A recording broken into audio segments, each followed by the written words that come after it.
Hello, नमस्कार, शुभ सकाळ. मी Nihit Kamble, Phoenix career and development अकॅडमीच्या ऑनलाईन प्लॅटफॉर्मवरती आपल्या सर्वांचे स्वागत करतो. टक्केवारी या चॅप्टरचा आजचा आपला तिसरा भाग. आधीचे आपले पहिला पार्ट आणि सेकंड पार्ट झालेला आहे. तर पहिल्या पार्ट मध्ये आपण पूर्ण पर्सेंटेज चे इझी प्रकार शिकलेला आहे. जसं 1/1चं 1/2 म्हणजे किती, 1/3 म्हणजे किती, 1/4 ची किंमत किती असते. जसं 1/4 ची किंमत किती असते, 25%. तर अशा टाइपचे आपल्याला 1/24 पर्यंत किमती आपण त्या लेक्चर मध्ये ऍड केलेल्या आहेत. सगळ्या त्या किमती तुम्ही पाठ करून घ्यायच्या. चला, तर काही क्वेश्चन तुम्हाला होमवर्क साठी दिलेले होते. जसं 16 नंबरचा क्वेश्चन आलेला आहे. एका संख्येमधून त्या संख्येचे 40% वजा केल्यास 30 प्राप्त होते, तर ती संख्या कोणती. तर कालच्या लेक्चरचे जर तुम्ही क्वेश्चन चांगल्या पद्धतीने सॉल्व्ह केलेले असेल तर या टाइपचे क्वेश्चन करण्यासाठी आपल्याला इझी जाते. काय म्हटलेलं आहे, एका संख्येमधून त्या संख्येचे 40% वजा केले. आता बघा, लक्ष इकडे 40% म्हणजे किती, हे तुमच्या तोंडपाठ पाहिजे. म्हणजेच किती होते, 2/5 आहे की नाही. 40% म्हणजे किती, 2/5. तर इथे बघा 40% ची भागेला काय करतो आपण, 100. 0 कॅन्सल केले आपण, 2 निशेष भाग दिला, 2 4 आणि 2 किती 10. म्हणजेच किती आलं उत्तर आपलं, 2/5. काय करायचं आहे आपल्याला, आता एका संख्येमधून त्या संख्येचे, आता चाचीचे प्रत्यय ज्याला लागते, मग चाचीचे प्रत्यय कोणाला लागलेला आहे, तर त्या संख्येचे, ती संख्या ओरिजिनल संख्या, या ओरिजिनल संख्येला चाचीचे प्रत्यय लागलेला आहे की नाही. मग ज्याला चाचीचे प्रत्यय लागते ती संख्या कुठे असते, छेदामध्ये. मग छेदामध्ये ती संख्या म्हणजे एक संख्या कोणती झाली, 5. मग इथे आपण नोटेशन देऊ. एका संख्येचे 40% म्हणजे 5 या संख्येचे 40% किती होते, 2. म्हणजे 2 हे 5 मधूनच वजा केल्यास किती मिळते, म्हणते 30 प्राप्त होते. मग मला सांगा, 5 मधून 5 चे 40% काढले आपण, किती आलं उत्तर आपलं, 2. याचा अर्थ, याचा मिनिंग समजून घ्या. एक वेळा याचा मिनिंग किंवा अर्थ आपल्याला समजला की पूर्ण क्वेश्चन सॉल्व्ह करण्यासाठी खूप इझी जाते. ठीक आहे. एका संख्येमधून त्या संख्येचे किती, 40% वजा केल्यास, मग 5 या संख्येचे 40% काढले, किती आले, 2. म्हणजे 2 हे त्या ओरिजिनल संख्येमधून वजा केल्यास किती येईल, 3 येईल. परंतु आपल्याला ओरिजिनल किती दिलेला आहे, 30. ठीक आहे. Duplicate versus original. तर आपल्याला काय काढायचं आहे, ती संख्या. ती संख्यामध्ये कोणती, आपली जी ओरिजिनल संख्या 30 ही संख्या काढायची आहे. म्हणजे 5 रेशो बरोबर किती काढा, इथे किती येईल, 3 1 3, 3 10 30 आहे की नाही. याच्या अगोदर आपण स्पष्टपणे सांगितलं आहे की एकतर आडवा भाग जातो किंवा उभा भाग जातो. तर इथे आडवा भाग गेला आहे आपला, कितीचा, 10चा भाग, आणि क्रॉस मध्ये मल्टिप्लिकेशन केलं तर 10 गुणिले 5 किती होते, 50. मग आपलं करेक्ट आन्सर किती आलं, 50. Option number B is correct. Easy आहे. चलो पुढे जाऊ आपण क्वेश्चन नंबर 17 कडे. बघा, ए हा बी च्या 5 पट आहे, तर बी हा ए पेक्षा किती टक्के कमी आहे. ए हा बी च्या 5 पट आहे, तर बी हा ए पेक्षा किती टक्के कमी आहे. काय चल, तर तुम्ही जर आता बाकी जर आपले स्टेट गव्हर्नमेंटचे किंवा स्टेटचे पुस्तक जर पाहिले, तर त्या स्टेटच्या बऱ्याचशा गणिताच्या पुस्तकामध्ये याच्यासाठी फॉर्मॅट दिलेला आहे. तर तो फॉर्मॅट का होते, बऱ्याचशा वेळेस विसरून जाते. तर फॉर्मॅट विसरण्याची काही गरज नाही आपल्याला. म्हणजे मुळात पाठच करू नका. क्वेश्चन बघितला आणि क्वेश्चनला पकडून ते जे शब्द दिलेले आहे त्या शब्दाला अनुसरून जर आपण त्याच्या व्याख्याचं रूपांतर किंवा जे स्पष्टीकरण दिलेलं आहे त्याचं रूपांतर हे आपण इक्वेशन फॉर्मॅट मध्ये जर केलं तर सगळे क्वेश्चन आपल्याला इझिली येऊन जाते. जसं इथे दिलेलं आहे आपल्याला, ए हा बी च्या किती पट आहे, 5 पट. मग इथे आपण लिहू, पहिलं स्टेटमेंट दिलेलं आहे, ए हा म्हणजे काय, इक्वल बी च्या, बी च्या म्हणजे काय, गुणाकार, किती, 5 पट झालं. म्हणजे जे स्टेटमेंट दिलेलं होतं आपल्याला ते स्टेटमेंट आपण इक्वेशन फॉर्मॅट मध्ये बनवलं. काय म्हटलेलं आहे, ए हा म्हणजे काय, इक्वल बी च्या म्हणजे काय, गुणाकार, 5 पट आहे. ठीक आहे. याला सॉल्व्ह करून घेऊ आपण. म्हणजेच काय होईल, ए छेद बी बरोबर किती होईल, 5/1. चला, इथे काय डाऊट आहे, तर बी हा ए पेक्षा किती टक्के कमी आहे. आता इथेही प्रश्न सॉल्व्ह करत असताना थोडं प्रत्येक शब्दाकडे आपण लक्ष दिलं पाहिजे, कारण प्रत्येक शब्दाचं काहीतरी व्हॅल्युएशन असते, प्रत्येक शब्दाचा काहीतरी मिनिंग असते, त्या मिनिंग नुसार आपण हा क्वेश्चन सॉल्व्ह करू. तर बी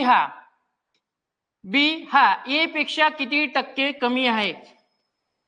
आता मी याच्या अगोदरही सांगितलं तुम्हाला, ज्या शब्दाला चाचीचे शब्द लागते किंवा ज्याच्या सोबत तुलना करतो किंवा ज्या शब्दाला पेक्षा हा शब्द लागते ते नेहमी कुठं असते, छेदामध्ये. मग इथे जर बघितलं ए पेक्षा किती टक्के कमी आहे, कोण, बी. ए पेक्षा, मग ए ची किंमत कुठे राहील, छेदामध्ये, आहे की नाही. पेक्षा शब्द कोणाला लागलेला आहे, ए. बी ची तुलना कोणाबरोबर केलेली आहे, ए बरोबर. ज्याच्या सोबत तुलना करतो आपण तो नेहमी कुठं असते, छेदामध्ये. किंवा सोप्या भाषेमध्ये लक्षात ठेवा, ज्या शब्दाला, ज्या चलला पेक्षा शब्द लागले किंवा ज्याला चाचीचे प्रत्यय लागले ते नेहमी कुठं असते, छेदात. तर पेक्षा हा शब्द लागलेला एला, आहे की नाही. ए पेक्षा बी हा किती टक्के कमी आहे, किती टक्के कमी आहे. आता मला सांगा, बी ए पेक्षा किती न कमी आहे, 4 न कमी आहे. मग इथं 4 पर्सेंटेज मध्ये उत्तर काढायचं आपल्याला. मल्टिप्लाय काय करा, 100 करा, सॉल्व करा. 5 1 5, 5 2 किती, 10, म्हणजेच किती, 20 चा भाग गेला. आणि 20 गुणिला 4 म्हणजेच किती, हे आलं आपलं उत्तर 80.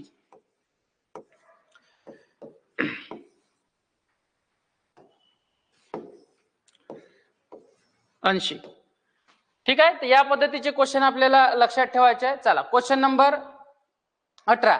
2 तास हे दिवसाचे किती टक्के आहे. 2 तास हे दिवसाचे किती टक्के आहे. आता एक दिवस म्हणजे किती होते, पूर्ण 24 तास, आहे की नाही. 24 पैकी किती आपल्याला 2 तास, हे पर्सेंटेज मध्ये उत्तर काढायचं आपल्याला. सॉल्व कराय, इझी आहे. चला, भाग जाते का, इथं 12चा भाग जाईल, म्हणजे 100 भागेला किती, 12. पुन्हा आपण इथे सॉल्व केलं, कितीचा भाग जाते, 4चा, आहे की नाही. 4 3 12 आणि वर भाग दिला तर किती, 25चा भाग जाईल. आणि हे झालं आपलं पर्सेंटेज मध्ये.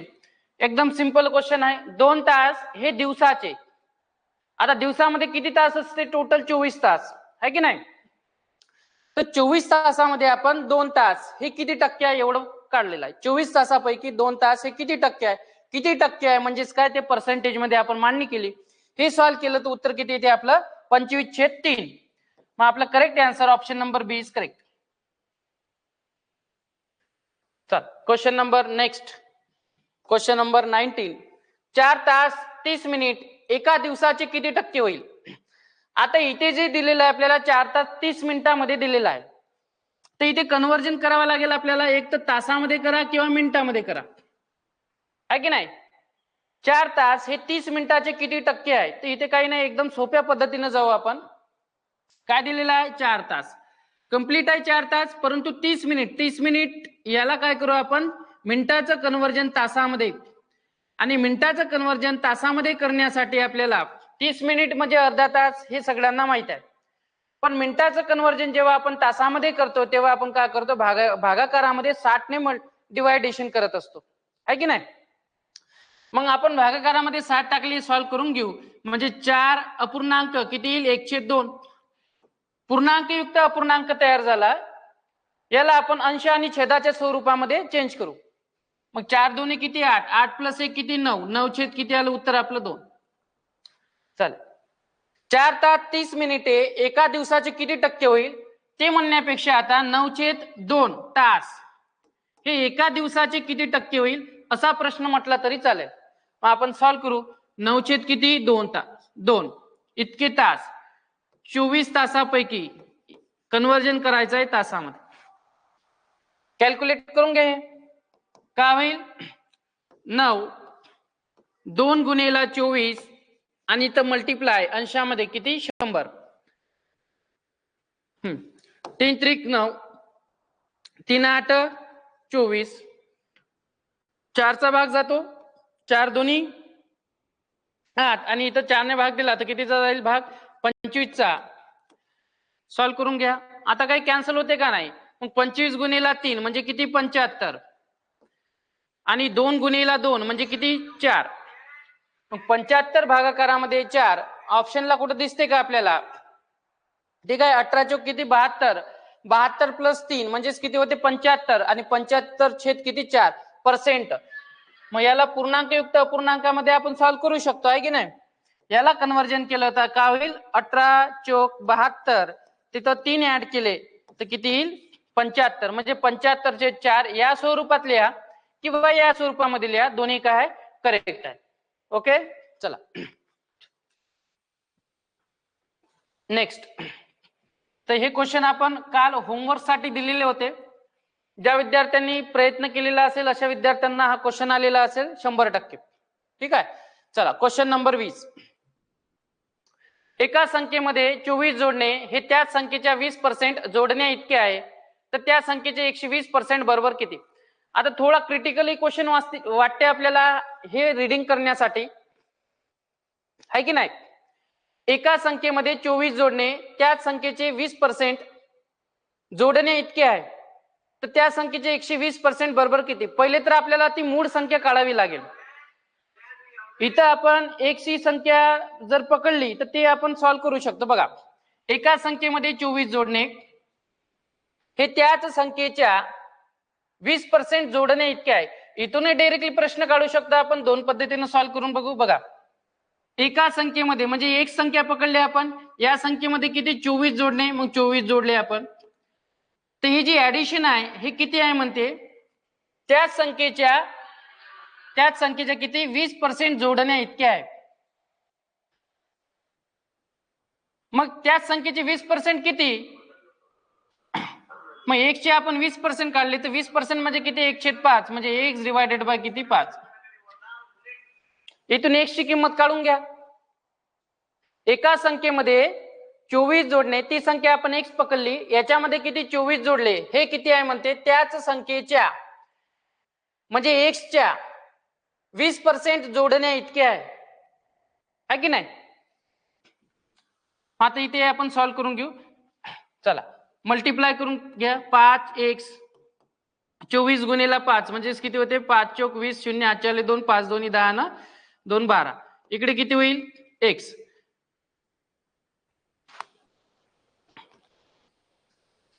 एक मिनिट, तर इथे थोडा मिनिंग आपल्याला चेंज करावा लागेल.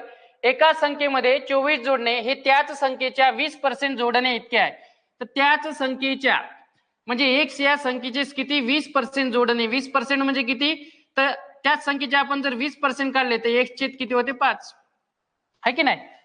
आता हे इक्वेशन आपण सॉल्व्ह करू. काय होईल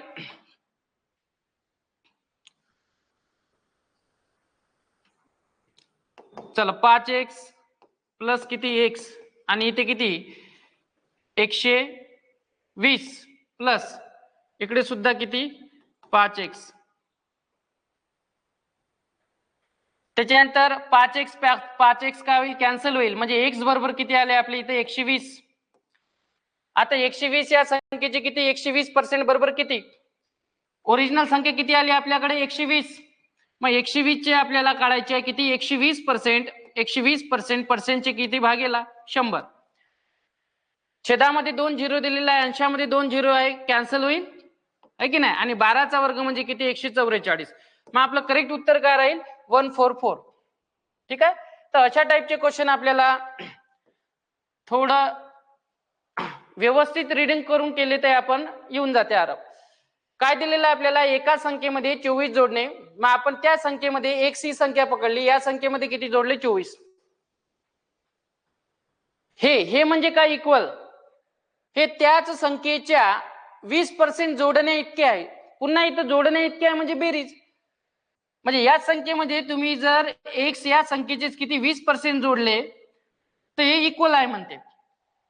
समजलं का क्वेश्चनचं स्वरूप. एक तर त्या संख्येमध्ये 24 जोडा किंवा त्याच संख्येचे 120% जोडा, ते हे इक्वल आहे म्हणते. तर ते आपण इक्वल दाखवलं. काय केलं आपण, म्हणजे त्यांनी दुहेरी लँग्वेज इथे यूज केलेली आहे. एक तर तुम्ही त्या संख्येमध्ये म्हणजे x या संख्येमध्ये 24 जोडा किंवा याच संख्येमध्ये त्याच संख्येचे किती 20% जोडा, हे काय म्हणते इक्वल आहे. इथून आपल्याला काय मिळेल x ची ओरिजिनल संख्या मिळेल. मग ओरिजिनल संख्या मिळाली तर आपण काय काढलं त्या संख्येचे 120%, 120% किती आले 144. आता रेशिओ मध्ये जर आपण सॉल्व्ह केलं तरी आपल्याला हे उत्तर मिळून जाते. ठीक आहे. पण आता तुम्ही हे एक्सच्या फॉर्मॅट मध्ये हा क्वेश्चन लक्षात ठेवा. ओके चलो पुढे जाऊ.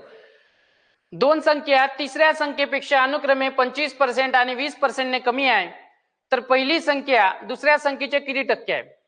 तर हा सरळ सेवेमध्ये भरपूर वेळेस हा क्वेश्चन आलेला आहे.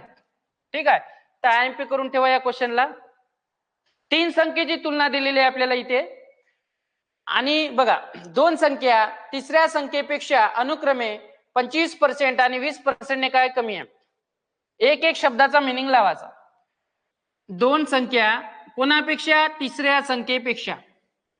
म्हणजे इथे दोन संख्येची तुलना केलेली आहे, तर दोन्ही संख्येची तुलना हे तिसऱ्या संख्येबरोबर केली आहे की नाही? लक्ष आहे, दोन संख्येची तुलना ही तिसऱ्या संख्येसोबत केलेली आहे, एवढं लक्षात राहू द्या.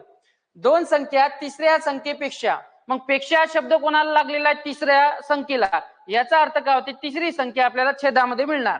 ठीक आहे, अनुक्रमे 25% आणि 20% ने कमी आहे, तर हा शब्दाचं मिनिंग खूप इम्पॉर्टंट आहे. इथं कमी आहे की नाही, हा शब्द इम्पॉर्टंट आहे. आता इथे बघा 25% म्हणजे किती होते? 25% म्हणजे किती होते हे आपल्याला माहित आहे. 25% ची किंमत आपण पाठ करून घेतलेली आहे, म्हणजेच किती? 1/4.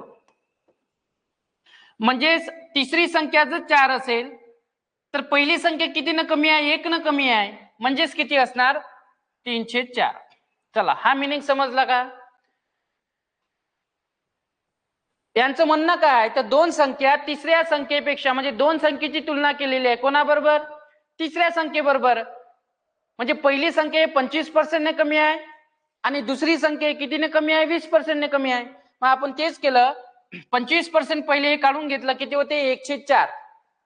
आणि तिसऱ्या संख्येपेक्षा, ज्याला पेक्षा चाचीचे शब्द लागते आहे की नाही, हे नेहमी कुठं असते? छेदामध्ये असते. मग जर तिसरी संख्या 4 असेल, तिसरी संख्या 4 असेल तर पहिली संख्या कितीने कमी राहील? 1 ने कमी राहील. तर इथं शब्द कमी हा दिलेला आहे, त्याच्यामुळे आपण कमी करत आहोत. आला का लक्षात? तिसरी संख्या 4 असेल तर पहिली संख्या 1 न कमी आहे, याचा अर्थ पहिली संख्या किती असायला पाहिजे? 3. तर इथे नोटेशन देऊन देऊ आपण.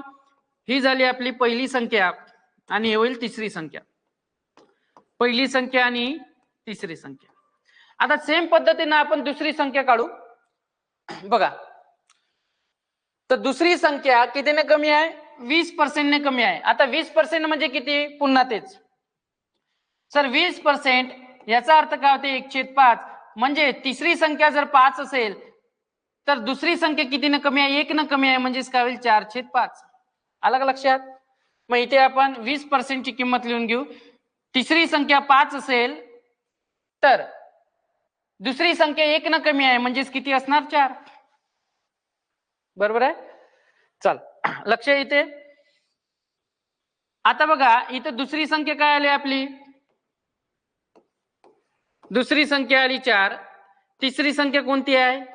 5. आता इथे दोन्ही ठिकाणी जर ऑब्झर्वेशन केलं तर इथं काय होईल? इथं तिसरी संख्या पकडली आपण 4, इथं तिसरी संख्या किती पकडली आपण? 5. तर याला काय करायचं? तिसरी संख्या नेहमी इक्वल असायला पाहिजे, कारण तिसऱ्या संख्येसोबत आपण तुलना करत आहे. कोणाची? पहिली संख्या आणि दुसऱ्या संख्येची. तर ही इक्वल पाहिजे. इथं 5 ने मल्टिप्लाय करू आपण छेदामध्ये, तर अंशामध्ये सुद्धा काय होईल? 5 ने मल्टिप्लाय. इथे काय होईल? 4 ने मल्टिप्लाय, तर अंशामध्ये सुद्धा काय? 4 ने मल्टिप्लाय. बघा, आता तिसरी संख्या 20 आहे की नाही, तर पहिली संख्या किती झाली? 15. तिसरी संख्या इथं 20 आहे, पुन्हा दुसरी संख्या किती झाली इथे? 16. चला, इथपर्यंत समजलं. आता प्रश्नाकडे जाऊ आपण. पहिली संख्या दुसऱ्या संख्येच्या किती टक्के आहे? पहिली संख्या आली आपल्याकडे 15, दुसऱ्या संख्येच्या 4 म्हणजेच किती? 16. ठीक आहे, चला याचं उत्तर काढून घ्या आता.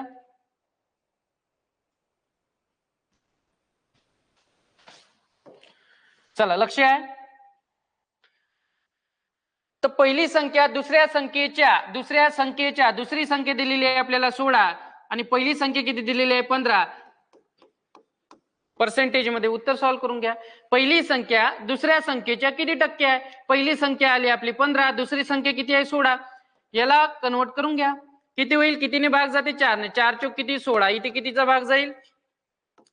25चा. आणि 25 गुणिले 15 आणि छेदामध्ये किती आहे? 4. तर आपल्याला चला, 25 पाचा किती? 125. 5 हातचे आले किती? 12. 12 प्लस 25 म्हणजेच किती होईल? 37 डिवायडेड बाय किती? 4. हे सॉल्व्ह करून घ्या. 4 9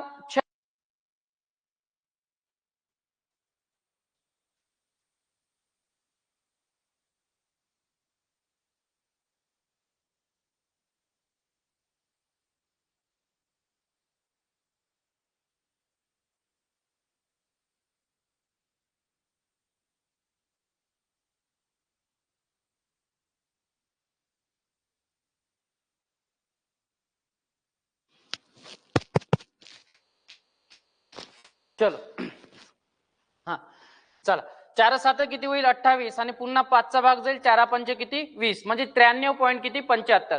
तर ऑप्शन दिसते का आपल्याला? तर option number D is correct. ठीक आहे. तर हा क्वेश्चन थोडा क्रिटिकल वाटत असेल, परंतु थोडी प्रॅक्टिस जर केली तर इझिली येते.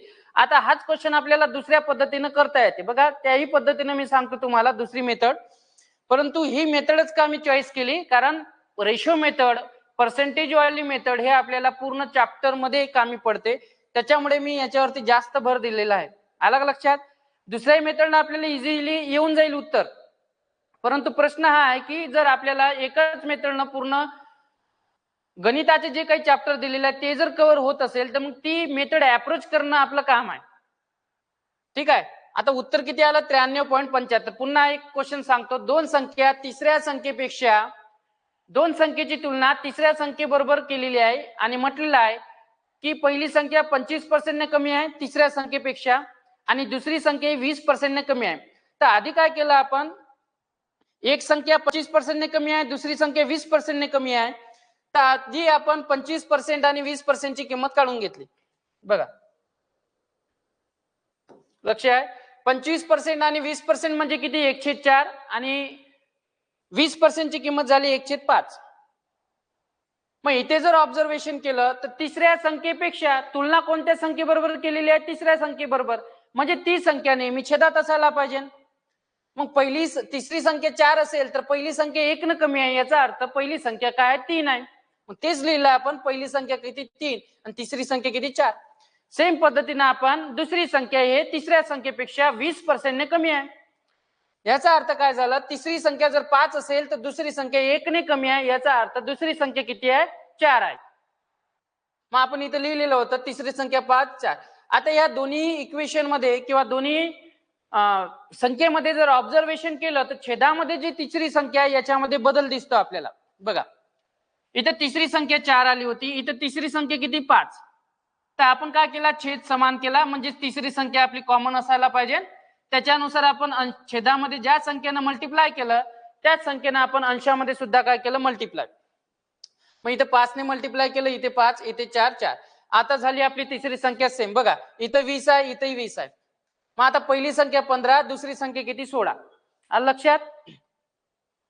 प्रश्न काय? पहिली संख्या दुसऱ्या संख्येच्या किती टक्के आहे? तर ही पहिली संख्या दुसऱ्या संख्येच्या दुसरी संख्या किती आहे? 16 आहे की नाही? दुसऱ्या संख्येच्या किती टक्के आहे पर्सेंटेज मध्ये? आपण सॉल्व्ह केलं 93.75. आता हाच क्वेश्चन आपण एका दुसऱ्या मेथडनं सॉल्व्ह करून त्याही मेथडने येते. परंतु मी सगळ्यात जास्त प्रेशर याच मेथड वरती देतो, आहे की नाही? सगळ्यात जास्त जो आपला भार राहील या मेथड वरती. कारण पुढचे जे येणारे चॅप्टर आहे ते कोणतेही चॅप्टर असो हे आपण याच माध्यमातून सॉल्व्ह करणार आहे. तिथं आपल्याला कुठलीही फॉर्मेटची गरज पडणार नाही किंवा फॉर्म्युले आपण यूज करणार नाही.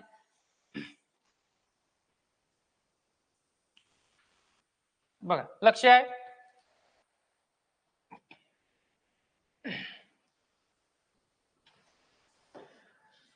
पुन्हा तेच दोन संख्या तिसऱ्या संख्येपेक्षा, म्हणजे दोन संख्येची तुलना केलेली आहे तिसऱ्या संख्येबरोबर. जर आपण तिसरी संख्या किती पकडली? आपण 100% किंवा 100 पकडली. मग पहिली संख्या किती न कमी आहे? पुन्हा हा शब्द आपल्याला यूज करावाच लागेल. 25% ने कमी आहे. मग 100 चे 25% म्हणजे किती होते? 100 चे 25% म्हणजे 25. याचा अर्थ पहिली संख्या जी दिलेली आहे ती 25 न कमी आहे. 100 चे 25% म्हणजे किती होते? 75. मग दुसरी संख्या किती पर्सेंट ने कमी आहे? 20% ने. मग 100 चे पुन्हा 20% काढले आपण, किती येईल उत्तर? 20. 20 ने कमी आहे याचा अर्थ ती संख्या किती आहे? 80. झाला फॉर्मॅट तयार, आहे की नाही? तिसरी संख्या 100 पकडली आपण, पहिली संख्या 25% ने कमी केली, दुसरी संख्या आपण 20% ने कमी केली. मग आता प्रश्नाचं उत्तर सॉल्व्ह करून घ्या. पहिली संख्या दुसऱ्या संख्येच्या किती टक्के आहे? सर पहिली संख्या 75, दुसऱ्या संख्येच्या म्हणजे किती? 80 मल्टिप्लाय किती? 100. हे सॉल्व्ह करून घ्या, उत्तर येऊन जाईल. आता हे जर उत्तर आपण सॉल्व्ह केलं, किती 5 ने भाग जाते? 15 5 किती? 75. इथे 5 ने भाग जाते आहे ना, इथे किती? 16चा भाग जाईल. म्हणजेच किती? 15 छेद किती? 16 मल्टिप्लाय किती? 100. आणि याचं उत्तर काढलं आपण 93.75. आधी तेच उत्तर निघालं, आता तेच उत्तर निघालं. फक्त प्रश्न एवढा आहे की आधीची मेथड थोडी अवघड वाटली आपल्याला आणि ही मेथड थोडी इझी वाटली. आलं का लक्षात? पण पहिली मेथड ही इम्पॉर्टंट आहे. म्हणजेच पहिल्या मेथड ची जर तुम्हाला सवय झालेली असेल तर ती मेथड आपल्याला अख्ख्या चॅप्टर मध्ये पूर्ण क्वेश्चनला ती लागू पडते. Ratio method. चला पुढे जाऊ आपण. Question number 52.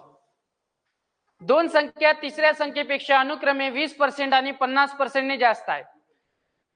ठीक आहे. आता रेशो मेथडनं तुम्ही हे सॉल्व्ह करू शकतो. मी दोन्ही मेथडनं तुम्हाला सांगतो. बघा लक्ष आहे. दोन संख्या तिसऱ्या संख्येपेक्षा, मग तिसरी संख्या आपण इथं मानली 100 आहे की नाही.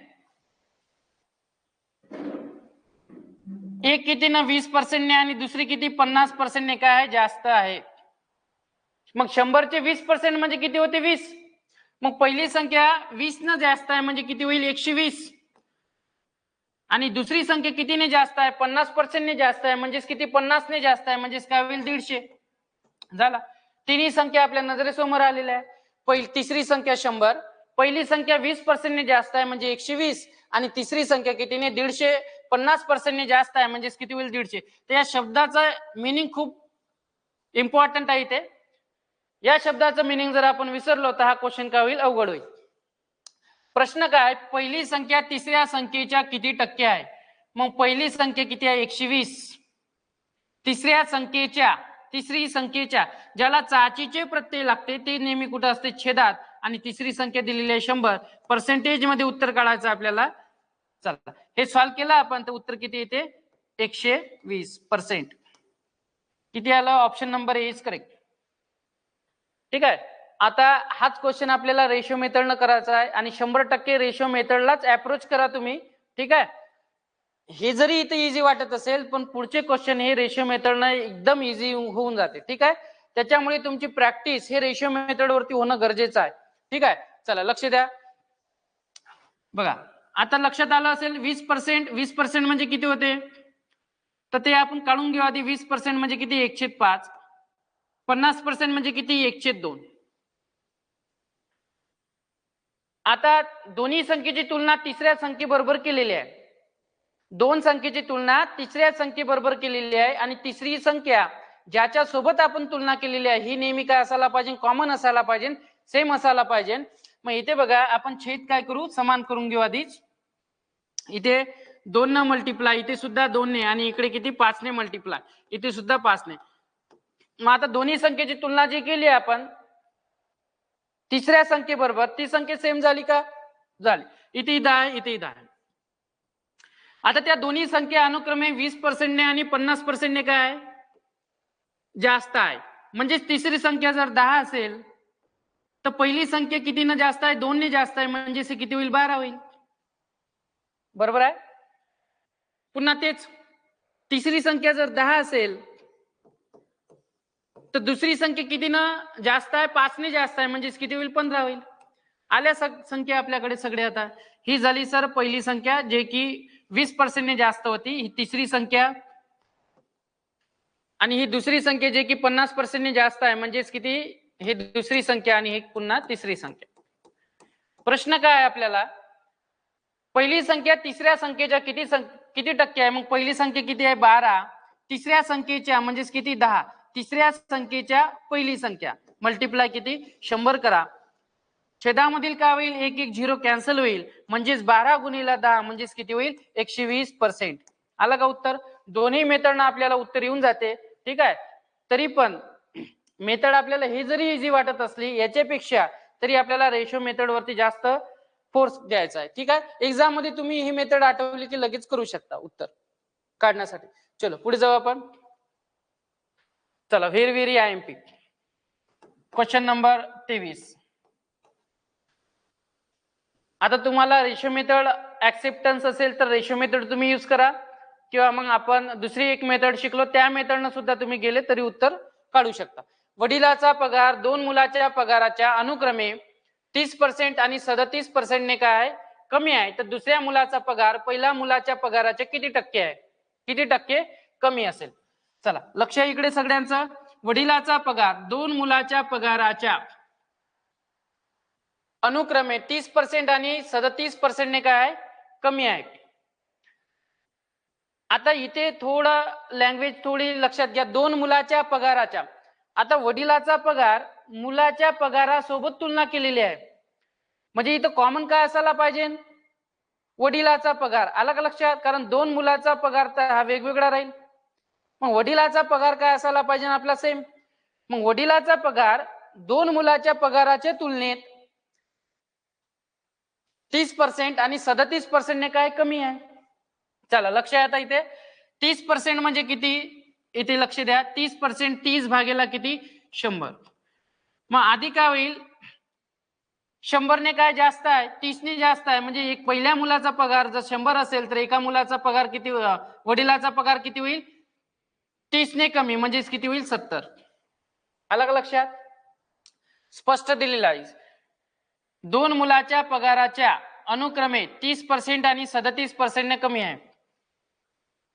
चला मग हा झाला वडिलाचा पगार. इथे लिहायचं वडील आणि इथं पहिला मुलगा.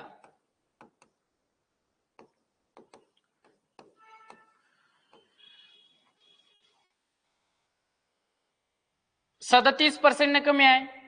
मग आता पुन्हा तेच 37% म्हणजे किती होते? 100/30 किती? 37 किती? 100 आहे की नाही? वजाबाकी करून घ्या. किती? 63 डिवायडेड बाय किती? 100. पुन्हा इथे वडिलाचा पगार किती आला? वडील 63 आणि सेकंड मुलगा ज्याचा पगार किती? 100. आता थोडं ऑब्झर्वेशन करा. वडिलाच्या पगाराची तुलना केलेली आहे 2 मुलाच्या पगाराच्या याच्यासोबत, है की नाही? दुसऱ्या मेथडनं आपण हा क्वेश्चन सॉल्व्ह करू. तर वडिलाचा पगार आधी किती ना 30% ने कमी आहे. 30% म्हणजे किती होते? 30/100. पहिल्या मुलाचा पगार 100 असेल तर वडिलाचा पगार 30 न कमी आहे म्हणजे 70 झाला. ओके. सेकंड मध्ये म्हटलेलं आहे 37% ने कमी आहे दुसऱ्या मुलाच्या पगाराच्या तुलनेत. मग 37% म्हणजे किती झाले? 37/100. म्हणजे दुसऱ्या मुलाचा पगार 100 असेल तर वडिलाचा पगार किती होईल? 37 ने कमी म्हणजे किती झाला? 63. ठीक आहे, लक्षात येऊन राहिलं? मला सांगा वडिलाचा पगार डिफरंट कसा असू शकते? इथं 70 आणि इथं किती? 63. तर ते आपल्याला वडिलाचा पगार काय करावा लागेल? सेम. चला लक्ष आहे. मग इथं मी मल्टिप्लाय करतो कितीने? 9 ने. 7 9 किती? 63. मग छेदामध्ये सुद्धा 9 ने मल्टिप्लाय होईल.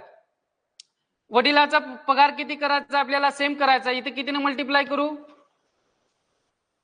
10 ने मल्टिप्लाय करावं लागेल, आहे की नाही? इथे 10 ने मल्टिप्लाय करू आपण. तर इथं 10 छेदामध्ये सुद्धा किती? 10. बघा 7 9 63 म्हणजे किती? 630 रुपये वडिलाचा पगार.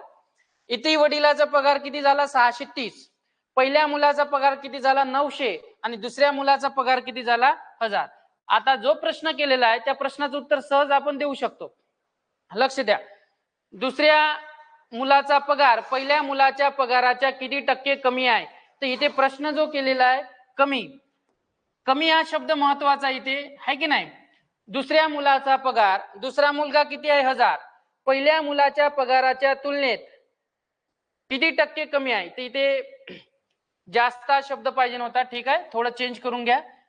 दुसऱ्या मुलाचा पगार किती आहे? 1000 आणि पहिल्या मुलाचा पगार किती आहे? 900. मग दुसऱ्या मुलाचा पगार पहिल्या मुलापेक्षा किती न जास्त आहे? 100 न जास्त आहे. कोणाच्या?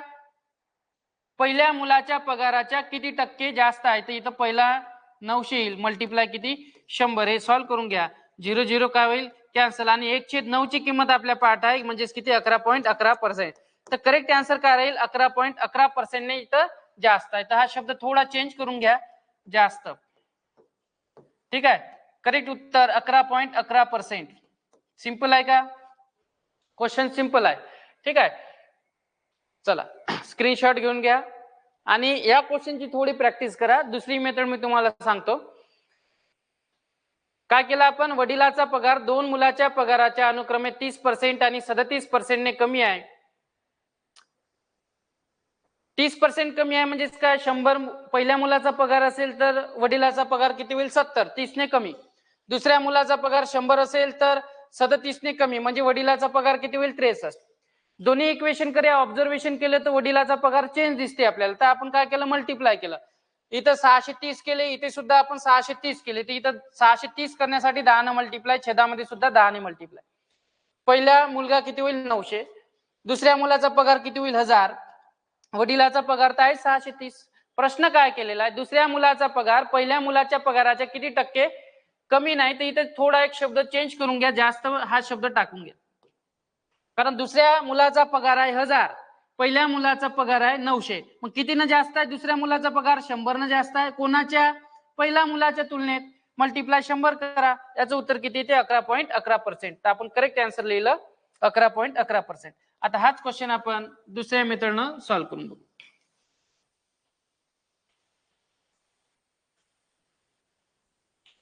ठीक आहे, चला लक्ष आहे इथे. वडिलाचा पगार दोन मुलाच्या पगाराच्या अनुक्रमे 30% आणि 37% जास्त आहे. पहिल्या मुलाचा पगार आपण 100 पकडू, मग वडिलाचा पगार, हे वडील कितीने कमी आहे? 30% ने कमी आहे, म्हणजेच किती होईल? 70. आता इथं थोडं मिस्टेक होऊ शकते आपली इथं, कारण हे आता हा क्वेश्चन बघा या मेथडनं झाला अवघड. आता दुसऱ्या मुलाचा पगार किती पकडणार तुम्ही? आहे की नाही? 37% ने कमी आहे, याचा अर्थ दुसऱ्या मुलाचा पगार 37% ने जास्त असेल. मग वडिलाचा पगार 70 आहे आणि जर आपण 37% काढले ते पॉइंट मध्ये उत्तर जाईल. ठीक आहे, तर म्हणून मी तुम्हाला आधीच रेशो मेथड शिकवलेली आहे. रेशो मेथड सॉल्व्ह करण्यासाठी आपल्याला इझी जाते. ठीक आहे, आता इथं थोडं अवघड जाईल, तर आधीचीच मेथड तुम्ही अप्रोच करा. ठीक आहे, चला हे सॉल्व्ह केलं तर काय होईल? 0 0 कॅन्सल. 7 7 49 9, हातचे आले किती? 4. 7 3 किती होईल? 7 3 21 आहे की नाही? 21 प्लस 4 म्हणजेच किती? 25 डिवायडेड बाय किती? 10 म्हणजेच किती होईल? 25.9. 25.9 ने जास्त आहे, म्हणजेच किती होईल? इथे ऍड करा 100. चल 70 प्लस 25 पॉइंट किती? 9, म्हणजेच किती होईल? 95 पॉइंट किती? 9. ठीक आहे, पहिल्या मुलाच्या तुलनेत वडिलाचा पगार 30% ने कमी आहे, तर इथं आपण 30% ने कमी दाखवलं. आणि दुसऱ्या मुलाच्या तुलनेत पहिल्या मुलाचा पगार कितीने? दुसऱ्या मुलाच्या तुलनेत वडिलाचा पगार कितीने कमी आहे? 37% ने कमी आहे, याचा अर्थ 37% ने जास्त असेल हा, तर आपण ते काढलं. तर इथून तुम्ही उत्तर सॉल्व्ह करू शकता. ठीक आहे, प्रश्नाचं दुसऱ्या मुलाचा पगार पहिल्या मुलाच्या पगाराच्या किती टक्के कमी आहे, ते इथून सॉल्व्ह करून घ्या. चलो नेक्स्ट क्वेश्चन जाऊ आपण. Question number 24. दोन संख्या तिसऱ्या संख्येच्या अनुक्रमे 20% आणि 50% आहे, तर त्या दोन संख्येचे गुणोत्तर किती? इझी क्वेश्चन आहे. आता बघा हाच क्वेश्चन रेशिओ मेथडनं खूप इझी झाला आहे की नाही? बघा काय म्हटलेलं आहे, दोन संख्या तिसऱ्या संख्येच्या अनुक्रमे 20% आणि 50% आहे, दोन्ही मेथडनं आपण सॉल्व्ह करू. लक्ष आहे, दोन संख्येची तुलना केलेली आहे कोणाबरोबर? तिसऱ्या संख्येबरोबर. तर तिसरी संख्या आपण इथे मानू, ती म्हणजेच किती? 100. तर पहिली संख्या 20% आणि 50% आहे, तर पहिली, आता इथे बघा शब्द यूज नाही केले, कमी आहे की जास्त आहे. ठीक आहे, तर त्याच्यामुळे आता कमी आणि जास्त हे दाखवण्याची गरज नाही. तर पहिली संख्या किती आहे म्हणते? 20% आहे म्हणते, तर 100 चे 20% 20. दुसरी संख्या किती आहे? 50% आहे, तर 50% किती होईल? 50. तर या दोन्ही संख्येचं गुणोत्तर आपल्याला सांगितलं त्यांनी. दोन संख्येचे गुणोत्तर म्हणजे 20 आणि 50 याचं गुणोत्तर किती होईल? तर एकाच किती? 5. सिंपल आहे, सॉरी 2 5. ऑप्शनला दिसते का? तर option A is correct. Simple आहे, option number A is correct. तर आजचा आपला 25वा क्वेश्चन आपण ट्राय करून घेऊ. चला, दोन संख्या तिसऱ्या संख्येच्या अनुक्रमे 33.33% आणि 16.66% आहे, तर त्या दोन संख्येचे गुणोत्तर किती? आता बघा मी रेशिओ मेथड तुम्हाला काय शिकवत होतो आणि त्याचं इम्पॉर्टन्स काय आहे की नाही? हालाकी आपण बाकीचे क्वेश्चन आपण अनादर दुसऱ्या मेथडनं आपण सॉल्व्ह केलेलेच आहे, दुसऱ्या मेथडनं ते क्वेश्चन इझिली येऊन गेले. परंतु जेव्हा पेपर सेट मध्ये अशा टाइपचे क्वेश्चन येते तेव्हा रेशिओ मेथड शिवाय पर्याय नसते. आता जर मी म्हटलं तुम्ही आपल्या दुसऱ्या मेथडनं रेशिओ मेथडच्या व्यतिरिक्त हा क्वेश्चन सॉल्व्ह करा, तर येईल का? खूप जास्त वेळ लागेल, कारण आता आहे पॉइंट मध्ये. आणि पॉइंटचं म्हटलं का पुन्हा कॅल्क्युलेशन वाढले. आता तोच क्वेश्चन आपण रेशिओ मेथडने एकदम इझिली सॉल्व्ह करून घेऊ. बघा लक्ष आहे, दोन संख्येची तुलना केलेली आहे कुणासोबत, तिसऱ्या संख्येबरोबर. म्हणजे छेदामध्ये तिसरी संख्या काय असायला पाहिजे, कॉमन असायला पाहिजे, सेम. 33.33% आहे. 33.33% ची किंमत तुमच्या पाठ आहे, म्हणजेच किती 103. 16.66% ची किंमत तुमच्या पाठ आहे, म्हणजेच किती 107 आहे की नाही. दोन्ही संख्येची तुलना आपण तिसऱ्या संख्येबरोबर करत आहोत. याचा अर्थ तिसरी संख्या छेदामध्ये नेहमी काय असायला पाहिजे, सेम असायला पाहिजे. मग इथं सेम आहे का, नाही. इथं तिसरी संख्या 3 आहे की नाही. इथं तिसरी संख्या किती आहे, 6 आहे. तर इथे आपण सेम करून घेऊ. कितीनं मल्टिप्लाय करायचं, इथे 2 न मल्टिप्लाय करणे आहे. अंशामध्ये सुद्धा काय होईल, 2 ने मल्टिप्लाय झालं. आता महत्वाचं म्हणजे 33% आणि 33.33% आणि 16.66% इतके शब्द यूज केलेले आहेत त्यांनी. कमी किंवा जास्त हे शब्द यूज केलेले नाही आहे. ठीक आहे, त्याच्यामुळे त्याचा मिनिंग लागणार नाही, एवढं लक्षात ठेवा. मग पहिली संख्या काय झाली इथे 2, दुसरी संख्या काय झाली 1. ठीक आहे, झालं. पहिली संख्या 2, तिसरी संख्या 6, दुसरी संख्या किती 1. विचारलं काय, त्या दोन संख्येचे गुणोत्तर किती, म्हणजे पहिली संख्या आणि दुसऱ्या संख्येचं गुणोत्तर विचारलं. पहिली संख्या किती आली 2, दुसरी संख्या किती आली 1. मग आपलं करेक्ट उत्तर काय होईल, 2 असं 1. ऑप्शन दिसते का, option number A is correct. ठीक आहे, तर या टाईपचे क्वेश्चन आपल्याला पुढे आहे. ठीक आहे, उद्याचं एक लेक्चर घेऊ आपण आणखी पर्सेंटेज टक्केवारी या चॅप्टर वरती, आणि त्याच्यानंतर लगेच नफा आणि तोटा हे चॅप्टर आपण चालू करणार आहे. ओके, तर हा क्वेश्चन होमवर्क साठी काही क्वेश्चन आहे, लिहून घ्या, स्क्रीनशॉट घेऊन घ्या पटापट. क्वेश्चन नंबर 26, त्याच्यानंतर क्वेश्चन नंबर 27, क्वेश्चन नंबर 28, पुढे क्वेश्चन नंबर 29 आणि एक शेवटचा क्वेश्चन. हे 5 क्वेश्चन तुम्हाला होमवर्क साठी देतो. Question number 30. ठीक आहे, तर क्वेश्चनला तुम्ही ट्राय करा नक्कीच. ठीक आहे, आणि रेशिओ मेथडनं सॉल्व्ह करण्याचा प्रयत्न करा. आणि जेव्हा जेव्हा गरज पडेल मी तुम्हाला एक दुसरी मेथड तर सांगतोच. ठीक आहे, परंतु सगळ्यात जास्त आपलं दबाव हे रेशिओ मेथड वरती आहे. ओके, तर आजच्या लेक्चर मध्ये आपण इथे थांबू. भेटू आपण पुढच्या लेक्चर मध्ये. Till good day, goodbye, धन्यवाद.